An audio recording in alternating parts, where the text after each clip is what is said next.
So it's great to have everyone here today. Are you guys ready to get started? Whoa, let's do this.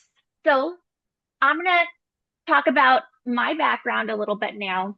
I am a networking confidence and success coach. I'm also the founder and CEO of Charlotte Networking Knowledge. I am also a event curator and self-published author of two ebooks. The reason why I got into networking and especially networking coaching is because when I was 17, I moved to Chicago and I had no friends, no job, no network, but I was kind of depressed and super anxious and socially awkward. But my mom encouraged me to network, and I met some really great mentors along the way who taught me some great tips. And I learned what I did through networking, and I was able to become the top producer at my company. My first job straight out of college, I became the top producer in Dallas, Texas through networking and how to follow up correctly and manage relationships. So that's a little bit about me. I really believe in the power of networking and that it can improve your life and business and income tremendously. So I'm going to give it up to my co-host Fitz now to tell him about himself. Hey everyone, my name is Fitzgerald Light. I am the founder at Flight Suite AI as well as the lead kind of automation strategist here. As a lead automation strategist, I work with a lot of small businesses as well as relationship-based professionals to essentially automate and streamline their workflows, but also help them be able to manage their networking and be able to scale their networking capabilities, be able to build relationships while still keeping that personal touch and being able to take themselves out the equation of the administrative work and know that things are still being covered while they're not necessarily being in the day-to-day grind. Backgrounds in finance and investment banking, as well as private equity. Within private equity, this is where I initially got my first exposure to AI and automation. A lot of the times when we purchase a company, we would put in certain automations and different AI characteristics in place so that we could be able to increase profit while also reducing costs at the same time.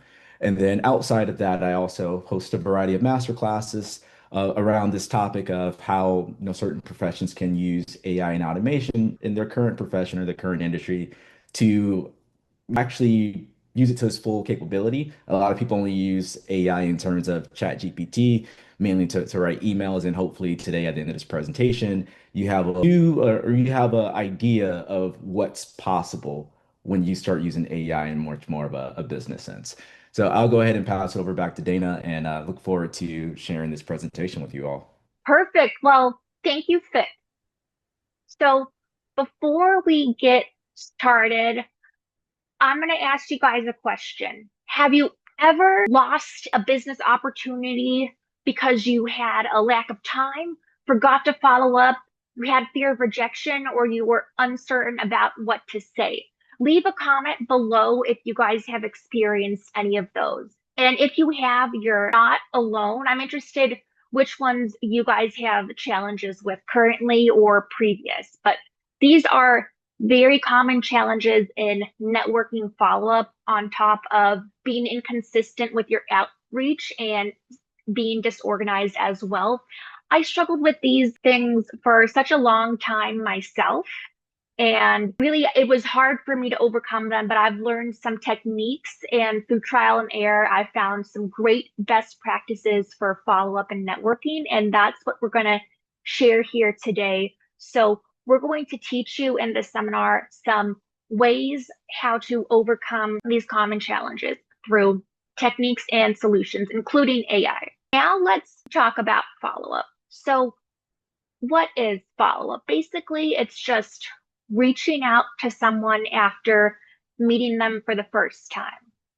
Now, the purpose of follow up is to build and strengthen those initial meetings into long term professional and supportive relationships.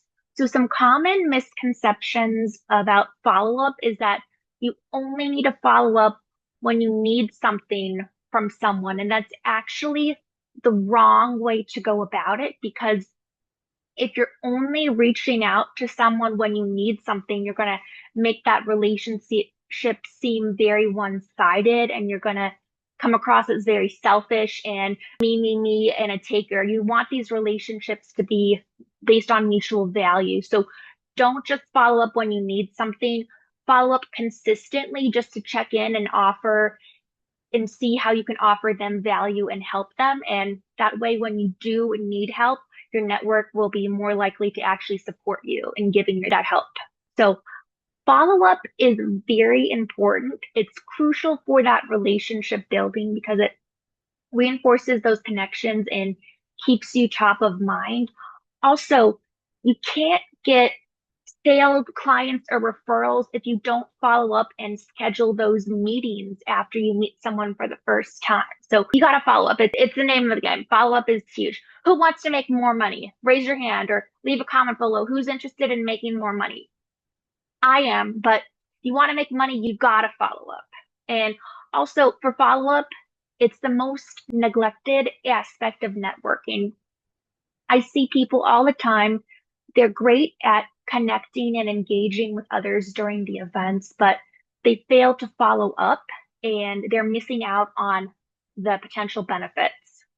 And also, as I mentioned previously, consistency is key, and regular follow up will build that trust and show that you're reliable and not just a taker and you actually care about them. So, now that we covered what follow up is, let's talk about proper follow up etiquette. The first technique is to be timely. Ideally, you want to follow up within 24 to 48 hours after initially meeting that person. Make sure to make your messages as personal as and specific as possible. That way, it's going to come across as more direct and engaging to them. And when you remember those specific things you talked about with them, they're going to feel more valued and heard and more likely to be receptive of your offer, whatever that is. Also, make sure you're reaching out through the right communication channel and ask them what their preferred method of contact is. Some people prefer a text, some like a call, some like an email. But if you're just emailing them and they don't check their email, you're wasting your time. So we don't want to waste our time here. Make sure you're reaching out to the best way to reach them. And also make sure to be concise and respectful. We want to get straight to the point and be respectful of their time. We don't want this long, drawn out message because they're probably going to not read it all anyway. So, straight to the point, and by being respectful of their time, mention offering to either grab a Zoom call or a coffee because some people don't want to commit to a coffee meeting, but showing you have those two options for them can be more respectful of their time. So, now that I discussed proper follow up etiquette, let's talk about common follow-up mistakes. And I see these all the time. I'm guilty of doing these myself. And who else has been guilty of doing any of these follow-up mistakes? Leave a comment below. And no, you guys, no shame here. We're all human. We all make these mistakes, but it's good to own them. And now we can learn from them and improve. And also, which one is your biggest mistake? Do you do the most?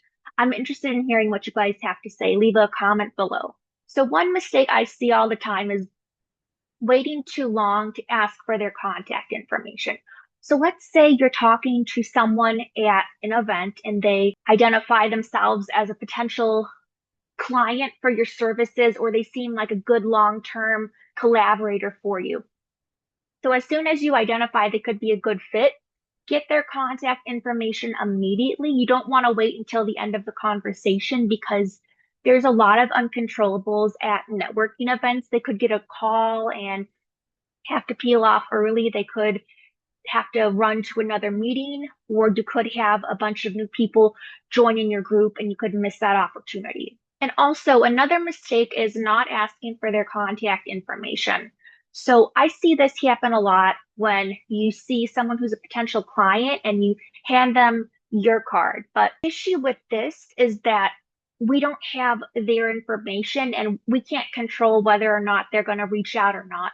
So you always want to get their information, always. And if they ask for your card, you can give it to them, or your digital card, but make sure to say, yes, sure, here's my card. Let me get your information. What's your number? Do you have a card?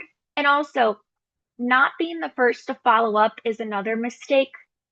Some people are, well, I'd say a lot of people these days are afraid to initiate that initial outreach, and they could be waiting for you as well. But if you're just waiting on them, you might just be waiting your whole life because people forget and it might not be that important to them.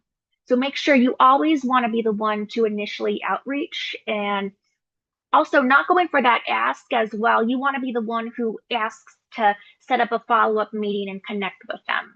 Another mistake is not having a clear call to action. In your messages, you always want to keep the conversation moving forward to further and strengthen that relationship. So you always want to ask a question. Would you like to grab a coffee or set up a Zoom call? Don't be just like, oh, let's connect and keep in touch if it's a potential client. And sending generic messages, you want to make it specific. I mentioned that before and make them feel valued and heard.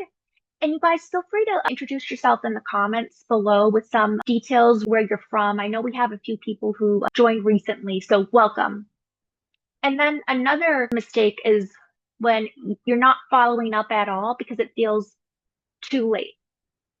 I know I mentioned in my previous slide about proper follow-up etiquette, and ideally, yes, you should reach out within 24 to 48 hours, but that's not a hard rule. It's just a suggestion. But some people figure, oh, it's been a month or it's been a week. I'm not going to follow up. It's too late. Who cares? Follow up as soon as you remember, because I've reached out sometimes a week and a half later after meeting someone and I've still closed deals that way, had meetings. People are human too, and they understand that you're busy and forget as well. And also, for time management, people attend all these networking events, but they don't take the time in their calendar to plan out the time to follow up and connect with these prospects, to schedule one-on-ones with those priority contacts, or they don't take that time to connect with these folks on social media and LinkedIn as well. So there's are a few common follow-up mistakes. Now let's talk about ways to organize your contacts. So the main thing I want you guys to take away is really find something that works for you. There's CRM tools you can use, there's automation, which Fitch is going to talk about here shortly. But even just sending that, I like to follow up immediately when I am talking to someone. I like to get their number and send them a brief text message right there when I'm still interacting with them. Because if you follow up while you're still talking to someone, you can't forget to follow up. So whether you guys use automation to do that or just quickly add them on LinkedIn or send them a brief text message, I recommend doing something like that. So you don't forget. Also, time blocking in your calendar to organize your contacts and make sure you have dedicated time for follow up and scheduling those meetings. And if you guys do collect business cards, that's okay, but please make sure to keep them organized. You guys, who here has ever been at a networking event, met a hot lead for a potential client or someone who could be a really good business partner, and you just got their card, but then you lost it or you forgot about it and couldn't find it? Have you guys ever, has that ever happened to you guys? Leave a comment below if that's happened to you, because that's happened to me before. And that's okay, but make sure you take a picture of their card and that you're putting it in a dedicated folder, binder, drawer, or box. And also, you can organize your contacts by relationship type and tracking details, which we're going to cover in the next slides. So, when you are at networking events, you're going to meet all types of characters, but here are four of the main relationship types you can meet at networking events. Number one is your leads. And these are potential clients or customers who have shown interest in your product or service. The goal is to convert those leads into paying customers. Then you have your brand amplifiers. These are individuals that can improve and enhance your brand's reach by word of mouth or social media. And the goal is to leverage their influence to increase your brand awareness and credibility. And you can do this through social media, or they could be in person and have a really large influential network. Next is your referral partners, and these can be individuals that refer potential clients to you. And the goal here is to build a mutually beneficial relationship that can drive new business through trusted recommendations. The key word here is mutually beneficial. You can't have those referral partners if you're also not going to refer business to them. So make sure it's a two-way street and you're referring business to them as well. And then you have your peers. These are your colleagues and professionals in the same industry, which you can share knowledge and support with. Now that we talked about a few different types of relationships at networking events, let's talk about how to prioritize these contacts because time is our most valuable asset. And I don't know about you guys, but I feel like I'm always busy. I don't have enough time in the day. Are you guys struggling with keeping up with everything? Sometimes it's hard to have all these meetings, but no worries. That's why we want to prioritize these contacts. So number one, our highest priority are the leads because these directly represent a potential customer or client.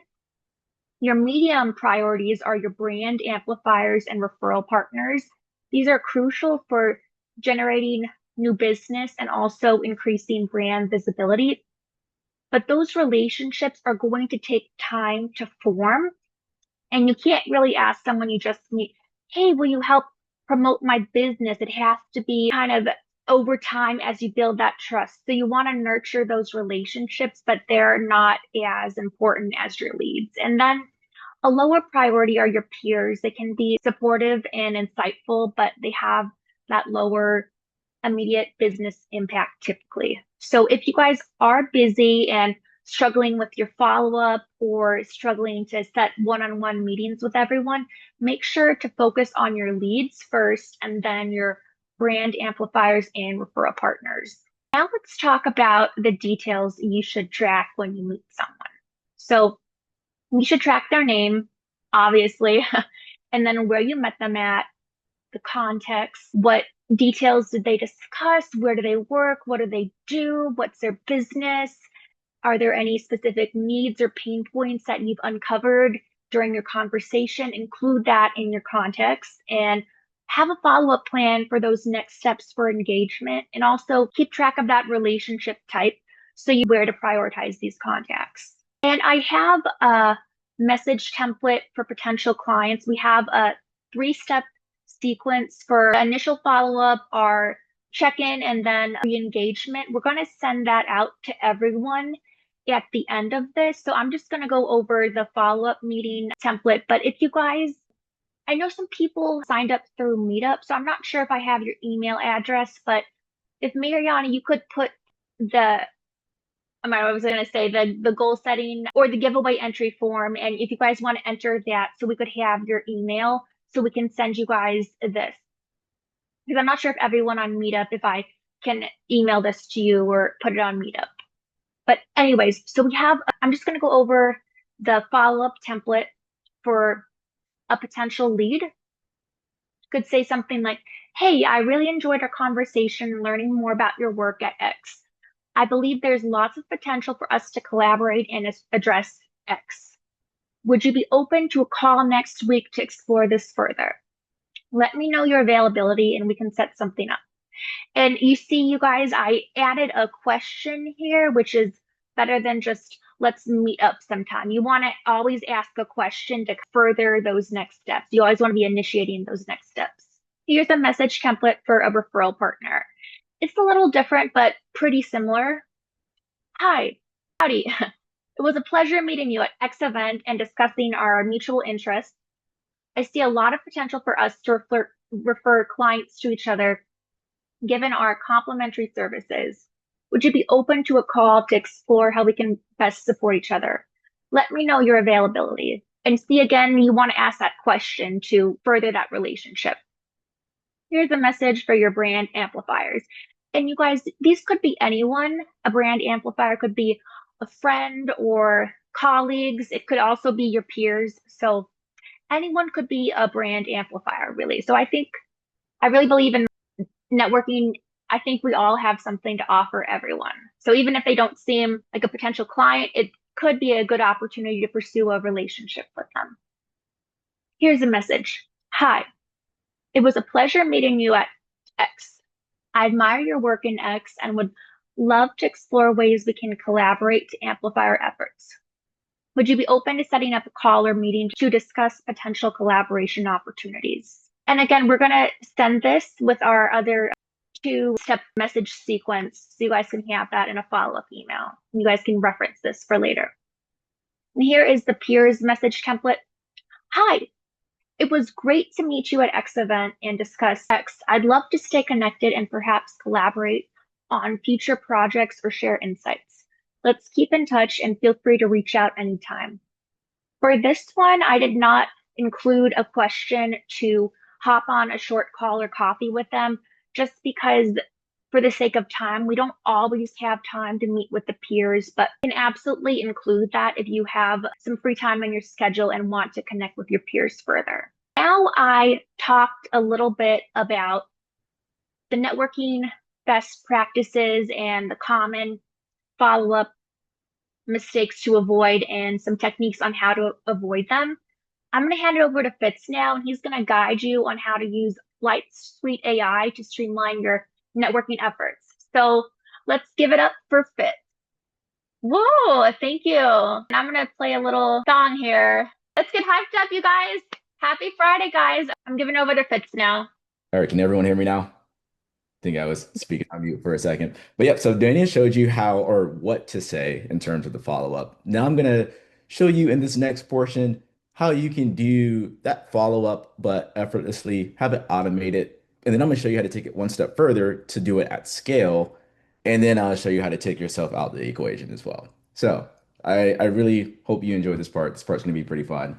But starting out, Dana had mentioned you should always get a person's contact information when you are meeting them at a networking event, whether it's a coffee shop, it's a conference, wherever it's at. Now, usually the way how I like to get phone numbers, I would do it from a smart link in bio page. The reason why this is a smart link in bio page is because this whole thing is connected with automations and directly tied to my CRM. So rather a person submit something through this chat box, or so typically if I'm at an event and I'm taking someone's contact information, instead of putting it in my phone, I instead have a subdomain where I take in their first, their last name, their phone number, if I have their email, whichever one. But all this is just optional information. I can go ahead and sort them automatically, say where I met them at, the problems. But this is just additional information that I could put in as I'm meeting the person so that when I automatically add their contact, it adds it to my phone. But then just showing you on the back end, just like a certain automation that's set up. So immediately once that form is submitted, is tagging that person, putting them in the right pipeline. And then I'm sending them just that quick message. So I know Dana had mentioned she likes to send a message so the person has her information while they're at the spot. So I typically like to do that as well. I send something where they remember me, Fitz, aka the AI guy. I also send my contact details so that they could add it to their phone. And then I have it wait for about 1 hour. Typically, I'm not with them in an hour. And then it since that template that Dana had mentioned, where it's like, hey, their first name. I really enjoyed our conversation at wherever the location that we met at, and learning more about your work. I believe there's a lot of potential for us to collaborate. Would be open to a call, and then let me know. And then in my personal automations, I have an intent step set up, so you can put in intent detection, and basically this just says if the person has positive intent or they would like to schedule a meeting, then I send out my meeting link. If they don't respond, then I have it just send another follow-up message. And so this is just quick automations. It's something I built out in a minute just to show you guys this demo. But as you can build onto these any amount of steps that you want, you can have it trigger other automations. But this is just one preview of how I use it in terms of networking when I'm meeting with people live to automate that follow-up portion, just because I really hate having to come home and then send out 10 of the same different messages. Now, if we take it one step further and we get a little bit more fun with it, this is another agent that I have inside of Flight Suite. So this is our Lead Finder AI tool. And what makes this tool a little bit, I guess, exceptional is that if you ever heard of Zoom info in a sense of you want to find a list of leads, maybe it fits a certain criteria. You also want to be able to write emails or direct messages to those leads. And then you also want to be able to send those messages out. This does all three in at once. So I guess I'll ask a quick question.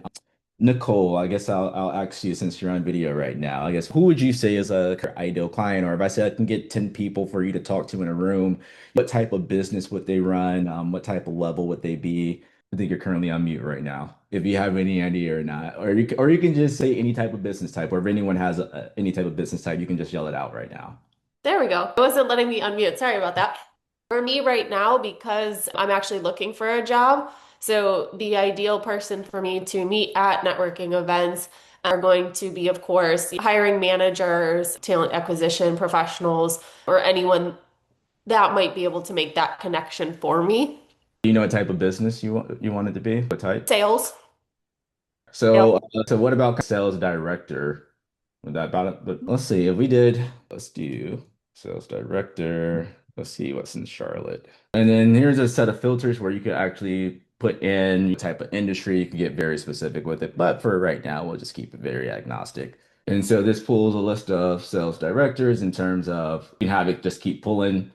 It will pull together a list. But then let's say I want to just optimize this list because it's like, these are a couple people, but I want to get more information on them. So I'm gonna go ahead, add them to a list. Let's say testing. And then let me enhance these contacts as well. So I can see this guy, for example, Bernard Totten has LinkedIn information for him. If I press get phone number, it would scrape the web and find his phone number for that contact. It also has some information on his job history. And then if I wanted to find similar people or I wanted to draft a direct message to them, I could go ahead and have the system do that as well. And then it knows about my business in Flight Suite and it automatically drafts that message. So if I was to press send over to the CRM, so yeah, you see it found his email now. And then if I press send over to CRM, so I can do this, and then I come to my right, and then yeah, so we see what is it, Bernard? Yep, he's right here. And if I wanted to, so I didn't want to message Bernard right now, but typically if I put a label on it, sorry, got to find the right tab. All right, well, I lost Bernard. But if I wanted to, though, I could add a label to it, and then it would fire off a certain automation. So that could be send out the email that I had just wrote for Bernard.